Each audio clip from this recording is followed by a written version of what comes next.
Hello students, today will be discuss about Victorian compromise. Okay आज हम Victorian compromise के बारे में बात करेंगे। ये क्या है? विक्टोरियन समझौता क्या है? विक्टोरियन युग जो था वो एक जटिल और विरोधाभासी युग था। ये प्रगति, स्थिरता, महान सामाजिक सुधारों का युग था, लेकिन इसकी विशेषता गरीबी, अन्याय और सामाजिक अशांति भी थी।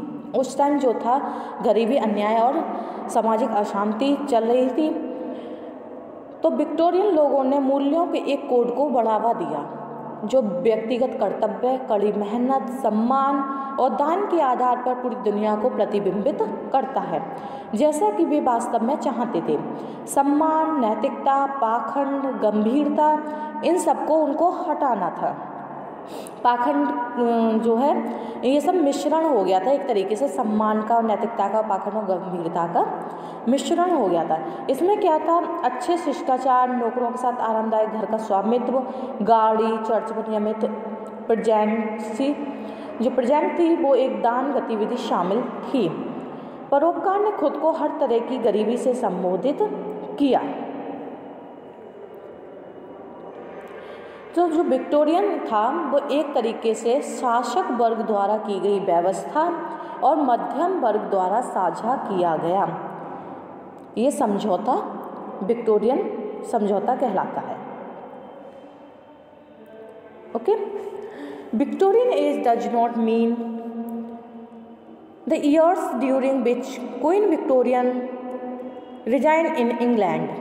Victorianism actually means an attitude to life and thing, an attitude to the old and the new values of life. It was an age of stability and change, convention and revolution, democracy and aristocracy, industrial progress and poverty, acceptance and interrogation, scientific advancement and social unrest, faith and skepticism, worldliness and spiritualism.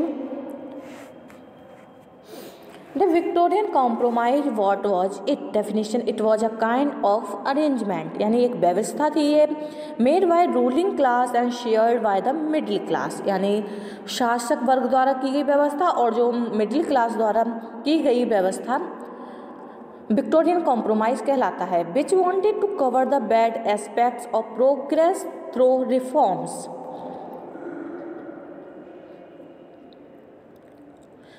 The Victorians willed the intelligent aspects of society with a facade of respectability and promoted a code of values which reflected the world as they wanted it to be.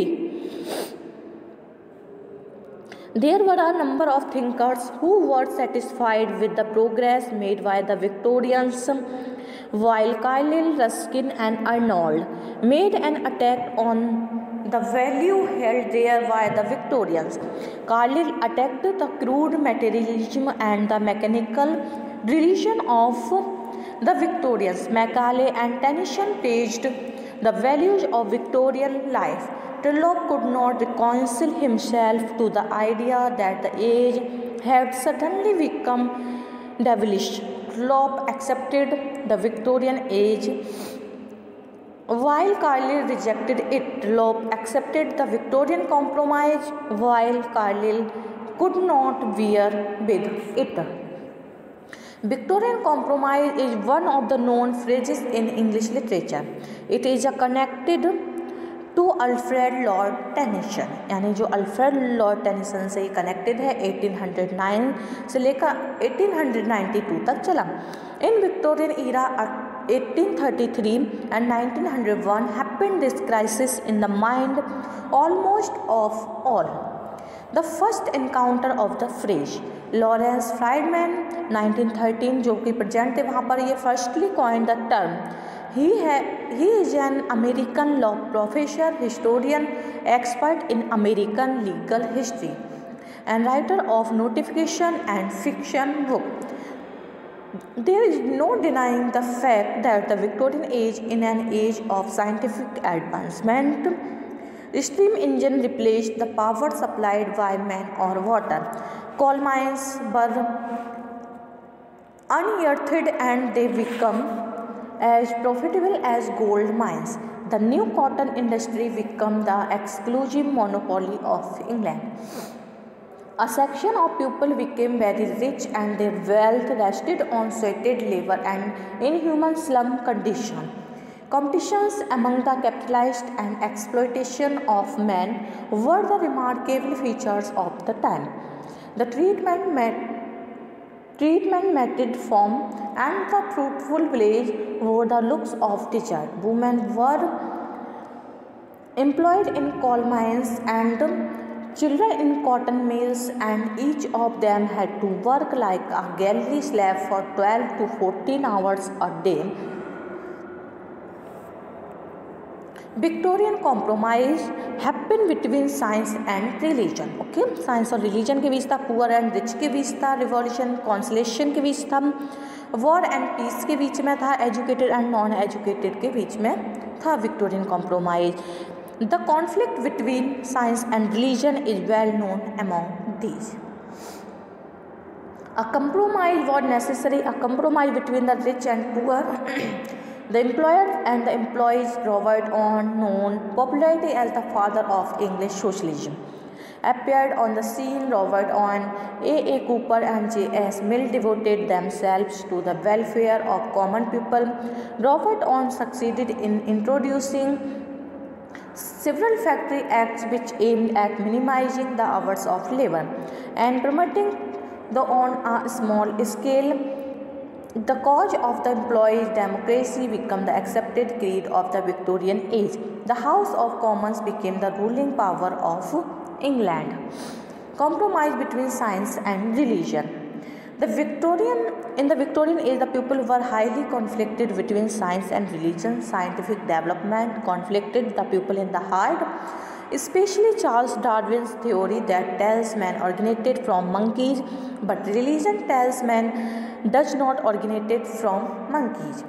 The Victorians saw a conflict between science and religion, and ultimately a compromise was made on this point.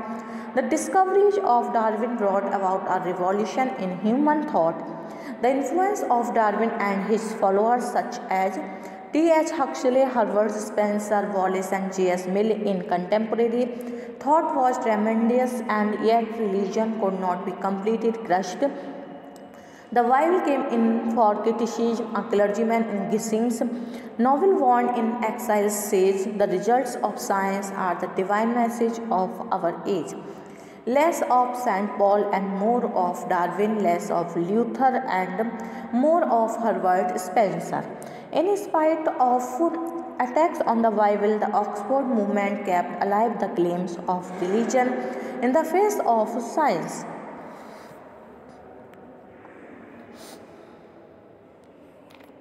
Contribution of Tennyson. In Tennyson's poem, he tried to compromise the contemporary trends, and for this reason he is called the representative poet of that age.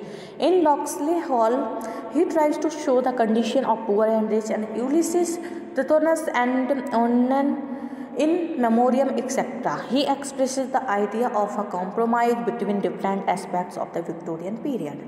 A happy thing to be marked about this Victorian is that they avoided what was extreme in all matters. This Victorian temper is beautifully reflected in the poetry of Tennyson.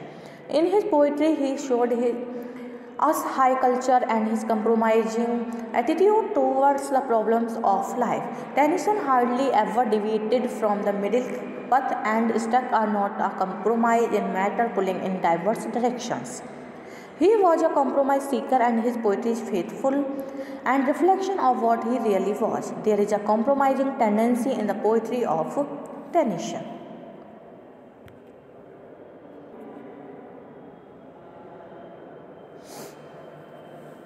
It faithfully records the compromise between truth and distrust, faith and doubt, religion and science, worldliness and spiritualism, acceptance and interrogation, convention and revolution, old and new, democracy and aristocracy, stability and change, men and women, pageantry and royalty, lust and love, legendary and real life, and romanticism and classism.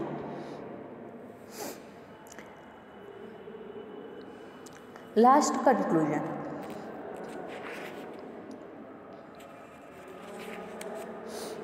To sum up, the Victorian compromise were necessary at the time and tension filled the demand of time. However, this term improves the history of English literature. The Victorian age was a happy mixture of faith and doubt, of religion and science. The spinning wheels of science were now fast encroaching upon the frontiers of religion and faith. There were no doubt churches, priests, religious sects, bishops, and clergymen in this age, as in others, but science was developing fast and producing a number of inventions and discoveries. Railway, telephones, cars, planes, and so many other things were now invented and put on public use. So many factories were now being opened, so many industries had cropped up, making England very rich and resourceful due to mass production, but creating labor problems and slums and rendering the poor poorer. The age was comparatively peaceful and productive. The advancement of science, however, shook the very foundation of faith and religion, turning out skeptics to generate an atmosphere of restlessness. As a result, men and women had become restless and rudderless in a fast-moving and fast-changing world. The old and the outdated hated dynamic changes which were brought by science and technology. They were mostly conservative in their attitude and believed in orthodox religion and morality. In his poetry, Tennyson sounded a note of synthesis and valence between these two diametrically opposed interests.